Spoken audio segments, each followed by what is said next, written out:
हम अणुशनीति आम चित्रकार मंदिर से संपादन करेंगे। 29 तारीख में आम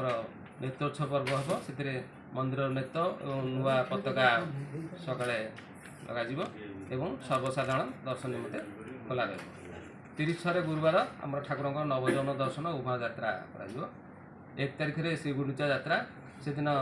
रथ प्रतिष्ठा आम 9टा समय हम सका पहंडी विजे 10:30 बेलू ठाकुर को 3 रथ विजे कर राजा साहेब आम छेरा पहरा 1:30 करेंगे। रथ टणा 3:30 बेलू आरंभ कर उक्त दिन बलदेव जीव तालध्वज रथ टणा ही गुंडीचा मंदिर ठारे पहुँचो। देवी सुभद्रा दर्पदलनाथ और जगन्नाथ नंदीघोष रथ टणा ही यथा हनुमान मंदिर नवनाल पाखापाखि रखा आमर दिन 3:30 अपराह्न रथ टणा आरंभ कर देवी सुभद्रा दर्पदलनाथ पहंडी कर गुंडीचा मंदिर को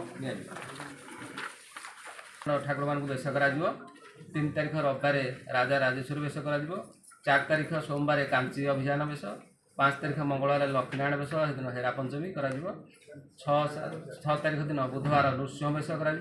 7 तारीख दिन गुरुवार पशुराष्टमी रामावतार बेश 8-7 दिन शुक्रवार गरुड़ गोविंद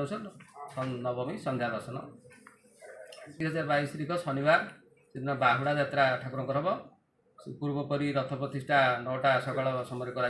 पहंडी विजय ठाकुर को गुंडीचा मंडपुर रथ को 10:30 बेलू कर पुणी छेरापरा राजा आसिक 1:30 छेरापरा करेंगे। रथ टणा हम उक्त दिन 3:30 बेलू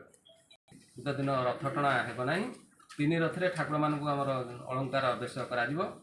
रथरे फलभोग अधभोग कर उक्त दिन सन्धार बड़दाण्ड आमर देवोत्तर विभाग तरफ भजन समारोह परिवेशन कर।